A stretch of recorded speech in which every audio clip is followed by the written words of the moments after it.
Good morning everyone. ഇന്ന് നമ്മുടെ second മോഡ്യൂളിൻ്റെ third ടോപ്പിക്കാണ്. സ്ട്രെസ് മാനേജ്മെൻറ്റ് തന്നെയാണ്. ഐ ടോൾഡ് യു സ്ട്രെസ് മാനേജ്മെൻറ്റിൻ്റെ കൂടെ നമുക്ക് ഐഡൻറ്റിഫൈ ആൻഡ് മാനേജ് ഇമോഷൻസ് എന്ന് പറഞ്ഞ ഒരു ടോപ്പിക്കുണ്ട്. ഈ ഐഡൻറ്റിഫൈ ആൻഡ് മാനേജ് ഇമോഷൻസ് എന്ന് പറയുന്ന ടോപ്പിക്കാണ് ഇന്ന് നമ്മൾ എടുക്കുന്നത്. ഓക്കെ, അത് സ്ട്രെസ്സിനെ മാനേജ് ചെയ്യുന്നതിൻ്റെ കൂട്ടത്തിൽ വരുന്ന ഒരു ടോപ്പിക്കാണ്. Okay, now how do we identify and manage emotions? ആദ്യമേ തന്നെ എന്താണ് emotions? Okay, it is defined as strong feelings that are often beyond reasoning or knowledge.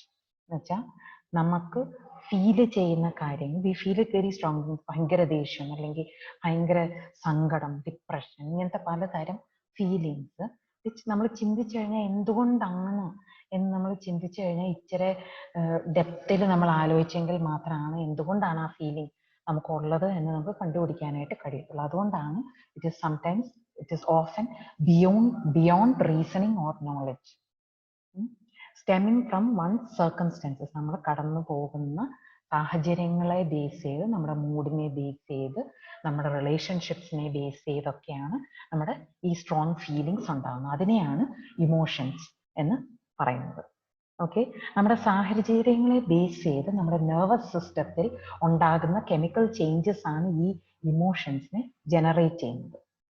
And this can result, ഈ നമ്മുടെ feelings can make us have psychological problems, എന്ന് വെച്ചാൽ നമ്മുടെ മനസ്സിന് പ്രശ്നങ്ങൾ ഉണ്ടാക്കാം, അതേപോലെ ഫിസിയോളജിക്കൽ പ്രോബ്ലം, ശരീരത്തിലും പ്രശ്നങ്ങൾ ഉണ്ടാക്കാനായിട്ടുള്ള ചാൻസസ് ഉണ്ട്. Okay, so these are called emotions. ഇനി ഹ്യൂമൻ ഇമോഷൻസിന്റെ ഒരു റേഞ്ച് ആണ് ഇതിൻ്റെ അകത്ത് കാണിച്ചിരിക്കുന്നത്. ഞാൻ ഓരോന്നും ഒന്ന് എടുത്ത് നോക്കുന്നില്ല. യു ക്യാൻ സീ ദാറ്റ് ഒത്തിരി ഇമോഷൻസ് ഉണ്ട് നമ്മുടെ ഹ്യൂമൻ ബീയിങ്സിന്റെ. എന്താ പറയുക, ഈ സൈക്കോളജിക്കൽ അല്ലെങ്കിൽ നമ്മുടെ മനസ്സെന്ന് പറയുന്ന ആ മേഖലയിൽ ഒത്തിരിയും ഇമോഷൻസും ഫീലിങ്സും ഉണ്ട്. ഓക്കെ, ഇതൊക്കെ പല കോമ്പിനേഷൻസിൽ വരുമ്പോൾ different people react in different ways. അതാണ് നമ്മുടെ ആക്ഷൻസ്, നെഗറ്റീവ് ആക്ഷൻസ് ആയിട്ട് പലപ്പോഴും വെളിയിലോട്ട് വരുന്നത്. ഓക്കെ, ഈ സെൻറ്ററിലേക്ക് പോകുമ്പോൾ വളരെ സ്ട്രോങ് ആയിട്ടുള്ള ഇമോഷൻസും, ഈ പൂ പോലെ ഇരിക്കുന്നതിൻ്റെ അറ്റത്തിലുള്ളത് ലൈറ്റ് ആയിട്ടുള്ള ഇമോഷൻസ് ആണ്. So you can see the colours becoming darker as you go towards the centre. Okay, now നമ്മുടെ ടോപ്പിക് എന്ന് പറയുന്നത് how to identify and manage emotions. അപ്പം ഐഡൻറ്റിഫൈ ചെയ്യാനായിട്ട് നമുക്ക് നമ്മുടെ ഇമോഷൻസിനെ ആദ്യം മനസ്സിലാക്കണം. ഇതെങ്ങനെ മനസ്സിലാക്കാൻ കഴിയും? ഓക്കെ, അത് മനസ്സിലാക്കാനായിട്ട് ഫസ്റ്റ് നമ്മളോട് തന്നെ ചില ചോദ്യങ്ങൾ, സാഹചര്യങ്ങൾ ഉണ്ടാകുമ്പോൾ നമ്മൾ ചോദിക്കണം. ഒന്ന്, we ask ourselves a conscious question, what am I feeling? ഇപ്പോൾ ഞാൻ എന്താണ് അനുഭവിക്കുന്നത്, എൻ്റെ ഫീലിംഗ് എന്താണ്? അടുത്തത്, എന്താണ് എൻ്റെ സെൻസസ് എന്നോട് പറയുന്നത്? സെൻസസ് എന്ന് വെച്ചാൽ ഞാൻ കണ്ണിലൂടെ കാണുന്നത് എന്താ, ചെവിയിലൂടെ കേൾക്കുന്നത് എന്താ, സ്മെൽ, ടേസ്റ്റ്, ഫീൽ എന്ന് വെച്ചാൽ സ്കിന്നിലൂടെ ഫീൽ ചെയ്യുന്നത്. ഇതാണ് സെൻസസ്. നമ്മുടെ സെൻസറി സിസ്റ്റം നമ്മളോട് എന്താണ് പറയുന്നത് അത് ചോദിക്കുക.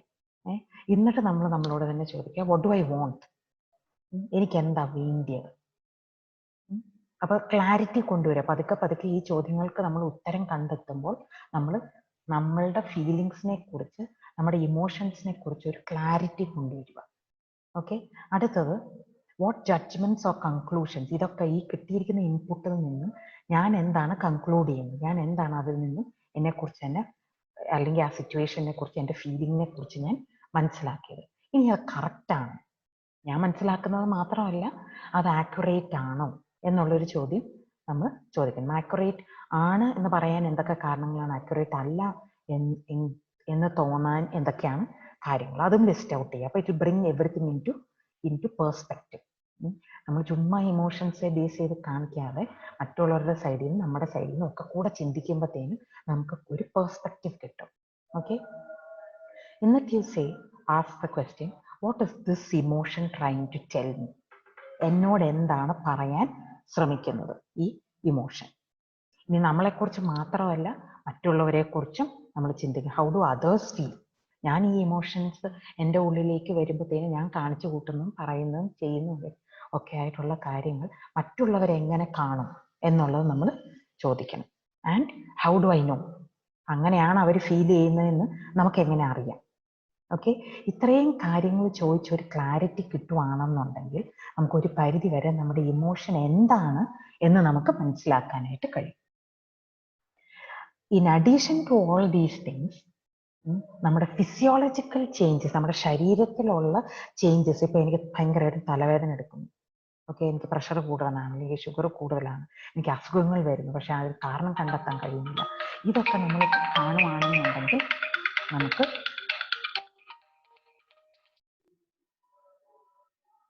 ഓക്കെ, അപ്പൊ ഞാൻ പറഞ്ഞു തന്നത് ആ ഫിസിയോളജിക്കൽ റിയാക്ഷൻസും നമ്മളോട് നമ്മുടെ ഇമോഷണൽ സ്റ്റേറ്റ് ശരിയല്ല എന്ന് പറയും.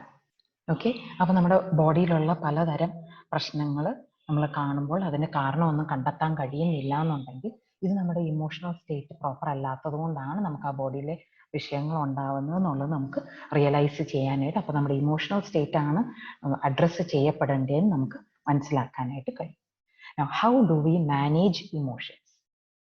ഓക്കെ, ഈ ഇമോഷൻസ് എന്ന് പറയുന്നത് നമ്മുടെ emotions can work for us or it can work against us. എന്ന് വെച്ചാൽ പോസിറ്റീവ് ഇമ്പാക്റ്റ് ഉണ്ടാകാം, അല്ലെങ്കിൽ നെഗറ്റീവ് ഇമ്പാക്റ്റ് ഉണ്ടാകാം. അപ്പം നമ്മൾ ശ്രമിക്കുന്നത്, ഈ മാനേജ് ചെയ്യുന്നതിലൂടെ നമ്മൾ ശ്രമിക്കുന്നത് നെഗറ്റീവ് ഇമ്പാക്റ്റിനെ മാക്സിമം കുറയ്ക്കാനും പോസിറ്റീവ് ഇമ്പാക്റ്റിനെ കൂട്ടാനും നോക്കുന്നതാണ് നമ്മൾ ഈ ചെയ്യുന്നത്. അപ്പം ഞാൻ ഈ എക്സ്പ്ലെയിൻ ചെയ്യുമ്പോൾ നെഗറ്റീവ് ഇമ്പാക്ട്സിനെ കുറയ്ക്കാൻ എങ്ങനെ പറ്റും എന്നുള്ളതാണ് നമ്മൾ ആക്ച്വലി കൂടുതലായിട്ട് ഡിസ്കസ് ചെയ്യാൻ പോകുന്നത്. ഓക്കെ, ഈ സപ്പോസിങ് ചില എക്സാമ്പിൾസ് ആണ് പിന്നെ പറഞ്ഞിരിക്കുന്നത്. സപ്പോസിങ് വി ആർ സാഡ്, നമുക്ക് എന്തോ ചെയ്യാൻ കഴിയും, നമ്മൾ റിയലൈസ് ചെയ്യാണ് എനിക്ക് സങ്കടമാണ്, I am not feeling happy എന്ന് റിയലൈസ് ചെയ്യുവാണെന്നുണ്ടെങ്കിൽ think what will make you happy. Okay, പോസിറ്റീവായിട്ട് എന്നെ ഹാപ്പി ആക്കാനായിട്ട്, അല്ലാതെ ഞാൻ നിങ്ങളോട് വേണ്ടാധീനം കാണിച്ച് ഹാപ്പി ആകുന്ന കാര്യമല്ല പറയുന്നത്. നമ്മൾ ആ ഇമോഷണൽ സ്റ്റേറ്റിനെ പോസിറ്റീവ് ആക്കാനായിട്ട്, ഹാപ്പിയർ ആക്കാനായിട്ട് എന്ത് ചെയ്യാൻ കഴിയും, എന്നിട്ട് ആ സ്റ്റെപ്സ് നമ്മൾ എടുക്കുക. ഓക്കെ, ഇനി അഥവാ we are angry or disappointed, നമ്മൾ എന്തെങ്കിലുമൊക്കെ നമ്മുടെ സാഹചര്യത്തിൽ നമുക്ക് തൃപ്തിയില്ല, അല്ലെങ്കിൽ നമുക്ക് ദേഷ്യമാണ്, അങ്ങനത്തെയൊക്കെ സാഹചര്യം വരുമ്പോൾ നമ്മൾ വളരെ ചിന്തിച്ച് വേണം ഓരോ സ്റ്റെപ്പും എടുക്കാനായിട്ട്. കാരണം നമ്മൾ ആ ഒരു സാഹചര്യത്തിൽ നമ്മൾ എടുക്കുന്ന തീരുമാനങ്ങൾ ശരിയാകണമെന്നില്ല, നമ്മളെ തന്നെയും മറ്റുള്ളവരെയും ഹാം ചെയ്യുന്ന തീരുമാനങ്ങൾ എടുക്കാനായിട്ട് ചാൻസ് ഉണ്ട്. അതുകൊണ്ട് നമ്മൾ ചിന്തിച്ച് വേണം തീരുമാനങ്ങൾ എടുക്കാൻ. ഓക്കെ, ഇതൊക്കെയാണ് നമ്മൾ ഇമോഷൻസിനെ അഡ്രസ്സ് ചെയ്യേണ്ടതായിട്ടുള്ളതിൻ്റെ കാരണം. Okay, what are some of the positive responses, intelligent ആയിട്ടുള്ള റെസ്പോൺസസ് ടു ബാഡ് ഇമോഷൻസ്? അപ്പൊ നമ്മൾ ആങ്കർ ആണ് എടുക്കുന്നത്, ആൻഡ് ഫ്രണ്ട്ഷിപ്പ് എന്നുള്ള ഒരു റിലേഷൻഷിപ്പാണ് എടുക്കുന്നത്. അപ്പം നമ്മുടെ ഫ്രണ്ട് എന്തോ നമ്മളോട് പറയുകയോ എടുക്കുകയോ ചെയ്താൽ നമുക്ക് ദേഷ്യം വരും. അത് അപ്പം തന്നെ വേണമെങ്കിൽ നമുക്ക് പൊട്ടിത്തെറിക്കാം, പക്ഷെ അങ്ങനെ ആയിക്കഴിഞ്ഞാൽ നമ്മുടെ റിലേഷൻഷിപ്പ് മോശമായി പോകും. ഓക്കെ, അങ്ങനെ ചെയ്യുന്നതിന് പകരം നമുക്ക് ചെയ്യാൻ പറ്റും, നമ്മുടെ ഫിസിയോളജിക്കൽ, നമ്മുടെ ശരീരത്തിലുള്ള, ചിലർക്ക് വിറയ്ക്കുന്ന പോലെ വരും, ചിലർക്ക് അവർ എന്താ ചെയ്യുന്നതെന്ന് അറിയാനായിട്ട് ഒന്നും ചെയ്യാൻ കഴിയുന്നില്ല, ഇരിക്കാനോ നിൽക്കാനോ ഒന്നും കഴിയുന്നില്ല. അങ്ങനത്തെ ഫിസിയോളജിക്കൽ സയൻസ് നമ്മൾ റെക്കഗ്നൈസ് ചെയ്ത് ആ ഇമോഷൻ എന്താണ് എന്ന് നമ്മൾ ആദ്യം ഐഡന്റിഫൈ ചെയ്യണം. അതിന് കാംനെസ് വേണം, ഒന്ന് ചിന്തിക്കണം, എന്നെങ്കിലേ ഇതൊക്കെ ചെയ്യാൻ പറ്റത്തുള്ളൂ. പെട്ടെന്ന് റിയാക്ട് ചെയ്ത് കഴിഞ്ഞാൽ ഇതൊന്നും നമുക്ക് ചെയ്യാനായിട്ട് കഴിയും. അതേപോലെ തന്നെ ആ റിലേഷൻഷിപ്പ്, ഇപ്പൊ നമ്മൾ എക്സാമ്പിൾ എടുക്കുന്നത് ഫ്രണ്ട്ഷിപ്പിന്റെ റിലേഷൻഷിപ്പാണ്. ഏത് റിലേഷൻഷിപ്പിലാണോ ഈ പ്രശ്നം ഉണ്ടാവുന്നത്, നമ്മൾ ആ റിലേഷൻഷിപ്പും കൊണ്ട് നമ്മൾ എന്താണ് ആഗ്രഹിക്കുന്നത് എന്നുള്ളത് ആദ്യം നമ്മൾ നോക്കുക. എന്നിട്ട് നശിപ്പിച്ചു കളയാനാണോ അതോ നമുക്ക് ഇതിനെ സോൾവ് ചെയ്യാനാണോ താല്പര്യം എന്നുള്ളത് നോക്കുക. ഓക്കെ, അതാണ് രണ്ടാമത്തെ സ്റ്റെപ്പ്. മൂന്നാമത്തെ സ്റ്റെപ്പ്, ഏത് രീതിയിൽ നമുക്ക് ഈ സിറ്റുവേഷനെ നെഗറ്റീവായി പോകാതെ, വൃത്തികേടായി പോകാതെ കറക്റ്റ് ചെയ്യാനായിട്ട് കഴിയും, ഹാൻഡിൽ ചെയ്യാൻ കഴിയും എന്ന് നോക്കുക. ചിലപ്പോൾ നമ്മൾ അവരോട് സംസാരിക്കുന്നതിലൂടെ ആയിരിക്കും, പേഴ്സണലായിട്ട് നമ്മുടെ ഫീലിങ്സ് പറയുന്നതിലൂടെ ആയിരിക്കും. അതല്ല ഇതൊന്നും നടക്കുന്നില്ലെങ്കിൽ ചിലപ്പോൾ we need the help of a third person, കൗൺസിലിങ്ങോ എന്തെങ്കിലും നമുക്ക് ചിലപ്പോൾ ആവശ്യമായിട്ട് വരാം. ഓക്കെ, അങ്ങനെ എന്ത് രീതിയിൽ നമുക്ക് പോസിറ്റീവായിട്ട് സിറ്റുവേഷനെ ഹാൻഡിൽ ചെയ്യാൻ കഴിയും എന്ന് നമ്മൾ നോക്കുക. എന്നിട്ട് ആക്റ്റീവായിട്ട് ഈ സ്റ്റെപ്സ് 1 by 1 ചെയ്ത് നമ്മുടെ ഇമോഷൻസിനെ മാനേജ് ചെയ്ത് പ്രോബ്ലത്തിലേക്ക് നമ്മുടെ സ്ട്രോങ് ഇമോഷൻസ് നമ്മളെ ലീഡ് ചെയ്യാതെ നോക്കാനായിട്ട് നമ്മൾ ആക്റ്റീവ് സ്റ്റെപ്സ് എടുക്കുക. കോൺഷ്യസ്ലി നമ്മൾ തന്നെ മനഃപൂർവ്വം എടുക്കുന്ന സ്റ്റെപ്സ് ആണ് ഈ ഇമോഷണലി ഇന്റലിജന്റ് റെസ്പോൺസ് എന്ന് പറയുന്നത്. Okay, now what are some of the harmful ways of dealing with emotions? Okay, നമ്മുടെ അപ്പൊ ഡീലിംഗ് വിത്ത് എന്തോ പേടി അല്ലെങ്കിൽ സങ്കടം അല്ലെങ്കിൽ ദേഷ്യം, ഇതൊക്കെ നമ്മൾ ഡീൽ ചെയ്യുന്നത്, ചിലര് ഡീൽ ചെയ്യുന്നത് they refuse to accept that ഇങ്ങനെ ഒരു ഇമോഷൻ നമുക്കുണ്ട്, നമ്മുടെ ഉള്ളിൽ ഇങ്ങനെ ഒരു വേദന ഉണ്ട്, അല്ലെങ്കിൽ ഇങ്ങനെ ഒരു സങ്കടം ഉണ്ട്, ദേഷ്യം ഉണ്ടെന്നുള്ളത് നമ്മൾ അക്സെപ്റ്റ് ചെയ്യുന്നു. That is called denial. Okay, ഇതിന്റെ പ്രശ്നം എന്താണെന്ന് വെച്ച് കഴിഞ്ഞാൽ കുറെ കഴിയുമ്പോൾ അക്യുമുലേറ്റ് ചെയ്ത് ഒരു ഒറ്റ പൊട്ടിത്തെറിയായിരിക്കും. അന്നേരം ആ സ്ഥലത്തുള്ള ആരും പിന്നെ ബാക്കി ഉണ്ടാവും. ആ ടൈപ്പ് ഓഫ് റെസ്പോൺസ് ആയിരിക്കും പിന്നീട് വരുന്നത്. അതുകൊണ്ട് ഇതൊരു നല്ല റെസ്പോൺസ് അല്ല. ഓക്കെ, പിന്നെ കുറച്ച് പേരുടെ റിയാക്ഷൻ എന്ന് പറയുന്നത് വിഡ്രോവൽ. ആ ഒരു സാഹചര്യത്തിൽ നിന്നും നമ്മളെ തന്നെ മാറ്റി നിർത്തുക. മറ്റുള്ളവരുമായിട്ടൊന്നും നമ്മൾ ഇടപെടാൻ പോകുന്നില്ല. നമ്മൾ എപ്പോഴും തനിയാകാനായിട്ട് ഇഷ്ടപ്പെടുന്നു, മറ്റുള്ളവരുമായിട്ട് ഒരു ബന്ധവും കീപ്പ് ചെയ്യാനായിട്ട് ഇഷ്ടപ്പെടുന്നില്ല. പക്ഷേ ഇൻ ദ ലോങ് റൺ ഇത് പ്രശ്നം ഉണ്ടാകുന്നത് എന്താണെന്ന് വെച്ചാൽ, മറ്റുള്ളവർക്ക് നമ്മളുമായിട്ട് ബന്ധങ്ങളില്ലാതെ വരുമ്പോൾ we will be extremely lonely. നമ്മുടെ അപ്പം മനസ്സ് പ്രോപ്പറായിട്ടായിരിക്കത്തില്ല ചിന്തിക്കുന്നത്. നമ്മൾ തന്നെ കുറെ ചിന്തിച്ച് കൂട്ടുന്ന കാര്യങ്ങൾ മിസ്അണ്ടർസ്റ്റാൻഡിങ്ങിലേക്കും ദേഷ്യത്തിലേക്കും ഡിസ്റ്റോർട്ടഡ് ആയിട്ടുള്ള ഉണ്ടാക്കിയെടുക്കുന്ന കാര്യങ്ങൾ നമ്മൾ പിന്നെ അങ്ങ് സ്ഥാപിച്ചെടുക്കുക. ഓക്കെ, ഡിസ്റ്റോർട്ടഡ് ആയിട്ടുള്ള തിങ്കിങ്ങിലേക്കും ഒക്കെ ഇത് ലീഡ് ചെയ്യും. ഓക്കെ, അതൊക്കെ വരാതിരിക്കാൻ വേണ്ടിയിട്ടാണ് അങ്ങനെ നമ്മൾ withdrawal is not a good response to negative emotions. മൂന്നാമതായിട്ടുള്ള ഒരു റെസ്പോൺസ് എന്ന് വെച്ചാൽ ബുള്ളിങ്. നമ്മൾ നമ്മുടെ കരുത്ത് അങ്ങോട്ട് കാണിക്കുക. ഓക്കെ, മറ്റുള്ളവരെ ഫോഴ്സ് ചെയ്തും ത്രെട്ടൻ ചെയ്തും കളിയാക്കിയും നമ്മുടെ പവർ, അവരുടെ മേലുള്ള പവർ നമ്മൾ യൂസ് ചെയ്തും നമ്മൾ അവരെ അടിച്ചമർത്തുക. That is called bullying. Okay, ഇത് ശരിക്കും പറഞ്ഞു കഴിഞ്ഞാൽ നമ്മളിൽ തന്നെ നമുക്കൊരു വിശ്വാസം ഇല്ലാത്തപ്പോൾ നടക്കുന്ന ഒരു റെസ്പോൺസ് ആണിത്. ഒരു ഇൻഫീരിയോറിറ്റി കോംപ്ലക്സിൽ നിന്നും മറ്റുള്ളവരുടെ സെൽഫ് എസ്റ്റീം ഗെയിൻ ചെയ്യാനായിട്ട് കാണിക്കുന്ന ഒരു ആക്ഷനാണ് ഈ ബുള്ളിങ് എന്ന് പറയുന്നത്. ഓക്കെ, അതൊരിക്കലും ആരും നമ്മൾ എസ്റ്റീം ചെയ്യത്തുമില്ല. അത് നെഗറ്റീവായിട്ടുള്ള എഫക്ട്സിലേക്ക് പിന്നെ അവസാനം വന്നെത്തത്തും ഉള്ളൂ. These people are trying to make others feel bad and themselves to feel good when they feel bad. Okay, അടുത്തത് സെൽഫ് ഹാം, സ്വയം വേദനിപ്പിക്കുക. ഓക്കെ, ഇതൊക്കെ എന്ന് വെച്ച് കഴിഞ്ഞാൽ എക്സ്ട്രീം ബിഹേവിയർ ആണ്. ഇത് നോർമൽ ആയിട്ടുള്ള ബിഹേവിയറുകളല്ല. That is why it is called errant behaviour. Okay, like ചിലർ ദേ വിൽ കട്ട് ദംസെൽസ്, അവരെ തന്നെ ഹാം ചെയ്യും. അബ്നോർമൽ ആയിട്ടുള്ള ഈറ്റിംഗ് ഹാബിറ്റ്സ്, ശരിക്കും കഴിക്കാതിരിക്കുക, അമിതമായിട്ട് കഴിക്കുക. അതുപോലെ തന്നെ വേണ്ടാത്ത റിസ്കുകൾ എടുക്കുക, ഭയങ്കര സ്പീഡിൽ ഓടിക്കുക, വേണ്ടാത്ത സ്ഥലത്തുകൂടെ ഒക്കെ പോവുക, രാത്രികളിലൊക്കെ വെളിയിലിറങ്ങി നടക്കുക, അങ്ങനത്തെയൊക്കെ സ്വഭാവം കാണിക്കുന്നത് സെൽഫ് മനഃപൂർവ്വം അവരെ തന്നെ അവർ ഹാമിന്റെ വേയിൽ ആക്കുകയാണ് ചെയ്യുന്നത്. ഇത് ശരിക്കും പറഞ്ഞ ഒരു ഇമോഷണൽ ഔട്ട്ലെറ്റാണ്. ടെമ്പററി ആയിട്ട് അവർക്ക് റിലീഫ് കൊടുക്കുന്ന, ആ പെയിനെ മറക്കാനായിട്ട് സഹായിക്കുന്ന ചില കാര്യങ്ങൾ അവർ ചെയ്യുക. പക്ഷെ ശരിക്കും ഇതൊരു വളരെ എക്സ്ട്രീം ആയിട്ടുള്ള ഒരു ബിഹേവിയർ ആണ്. ഇത് ക്രമേണ it will cause danger to themselves, to others, and ഇത് അഡിക്റ്റീവ് ആയിട്ട് മാറാനായിട്ട് ചാൻസ് ഉണ്ട്.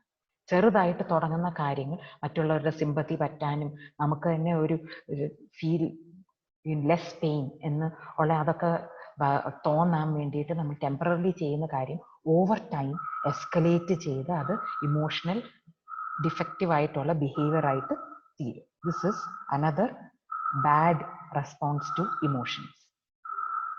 പിന്നെ ഉള്ളത് substance abuse. This is normally നമ്മൾ കാണുന്നത് ആൽക്കഹോൾ ഓർ ഡ്രഗ്സ് ആയിട്ടാണ് നമ്മൾ കാണുന്നത്.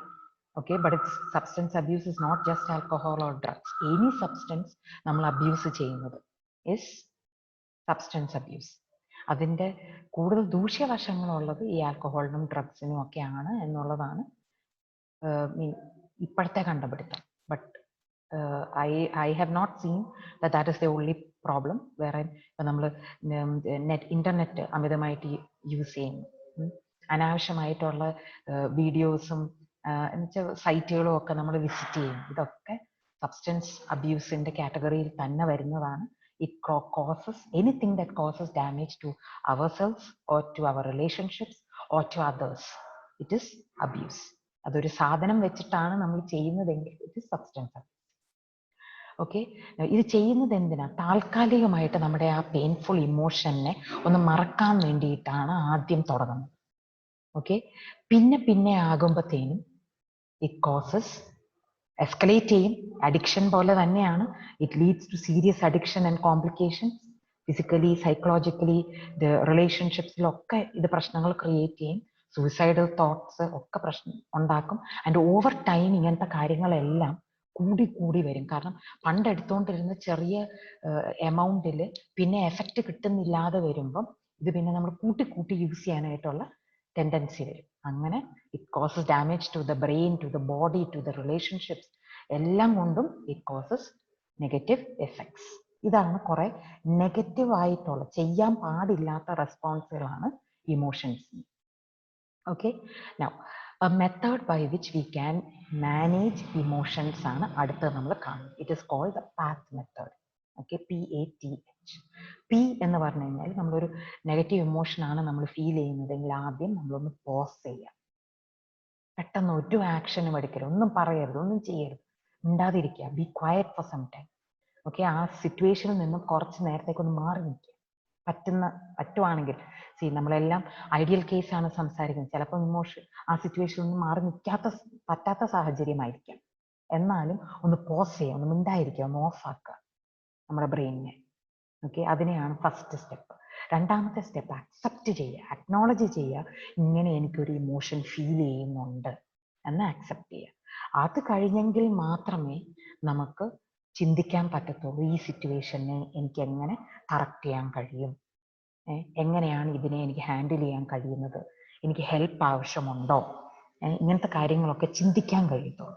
ഈ ചിന്തിച്ചതിന് ശേഷം മാത്രമാണ് ആക്ഷൻ എടുക്കാനായിട്ട് കഴിയത്തുള്ളൂ. Actually getting help can only be done after these steps are done.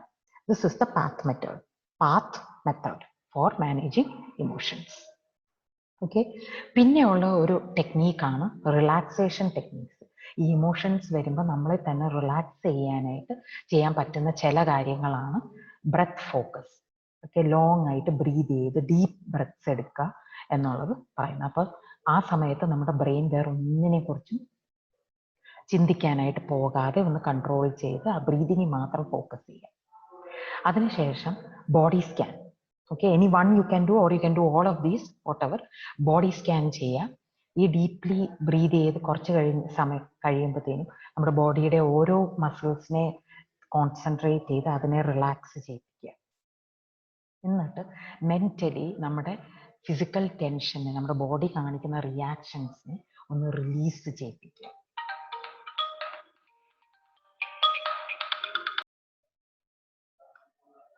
അടുത്ത ഒരു മെത്തേഡാണ് ഗൈഡഡ് ഇമേജറി. നമ്മൾ തന്നെ നല്ല കാര്യങ്ങളെക്കുറിച്ച് ചിന്തിക്കുക, നല്ല സ്ഥലങ്ങളെക്കുറിച്ച് ചിന്തിക്കുക, നമ്മുടെ മനസ്സിനെ റിലാക്സ് ചെയ്യിപ്പിക്കുക. ഓക്കെ, അതാണ് ഗൈഡഡ് ഇമേജറി. പിന്നെ മൈൻഡ്ഫുൾനെസ് മെഡിറ്റേഷൻ എന്ന് വെച്ചാൽ നമ്മൾ നമ്മുടെ സെൻസസിനെ, 5 സെൻസസിനെയും ഓക്കെ കോൺസെൻട്രേറ്റ് ചെയ്യിപ്പിച്ച് അത് ചെയ്യേണ്ട കാര്യങ്ങൾ നമ്മൾ ചെയ്യിപ്പിക്കുക. അപ്പൊ ആ ഒരു എക്സസൈസ് ചെയ്യുമ്പോഴത്തേനും നമ്മുടെ ഹോൾ സിസ്റ്റം ഒന്ന് റിലാക്സ്ഡ് ആകും, ഇമോഷൻസിനെ ഒന്ന് കൺട്രോളിൽ കൊണ്ടുവരാനായിട്ട് കഴിയും. Mindfulness meditation. കംഫർട്ടബിളി എവിടെയെങ്കിലും ഇരുന്ന് focus on your breathing and bring your attention to the present moment. Okay, പിന്നെ ഉള്ള ഒരു മെത്തേഡാണ് റിപ്പീറ്റഡ് ആയിട്ട് പ്രാർത്ഥിക്കുക. പ്രാർത്ഥനയിൽ വിശ്വാസമുള്ളവർക്ക് റിപ്പീറ്റഡ് ആയിട്ട് പ്രാർത്ഥിച്ച് നമ്മുടെ ഈ മനസ്സിനെ ഈ എന്താ വെച്ചാൽ സ്ട്രെസ്ഫുൾ സിറ്റുവേഷനിൽ നിന്ന് ഒഴിവാക്കാനായിട്ടുള്ള നമ്മളുടെ ഒരു അറ്റംപ്റ്റ് ആണ്. ദൈവവിശ്വാസം ഉള്ളവർക്ക് അത് വർക്ക് ചെയ്യും. Okay, so this is some of the methods that are used for managing emotions. Okay, now ഇത് നിങ്ങളുടെ ഒരു ഹോംവർക്ക് ആക്ടിവിറ്റിയാണ്. മൈൻഡ്ഫുൾനെസ് എക്സസൈസ് ആണ്. സിറ്റ് കാംലി, എവിടെയെങ്കിലും നിങ്ങൾക്ക് സ്ഥലമുള്ളിടത്ത് നിങ്ങൾ കാമായിട്ട് ഇരിക്കുക. എന്നിട്ട് ഈ 5 സെൻസ് എക്സസൈസ്, 5 സെൻസസ് എക്സസൈസ് എന്നാണ് ഇതിന്റെ പേര്. Okay, first notice 5 things that you can see. ആദ്യം ഇരുന്ന് കാംലി ബ്രീത് ചെയ്യേ ഫോർ അബൌട്ട് 1 or 2 minutes. എന്നിട്ട് notice 5 things that you can see. Then notice 4 things that you can feel. at that time. Okay, notice 3 things that you can hear, notice 2 things that you can smell, and 1 thing that you can taste.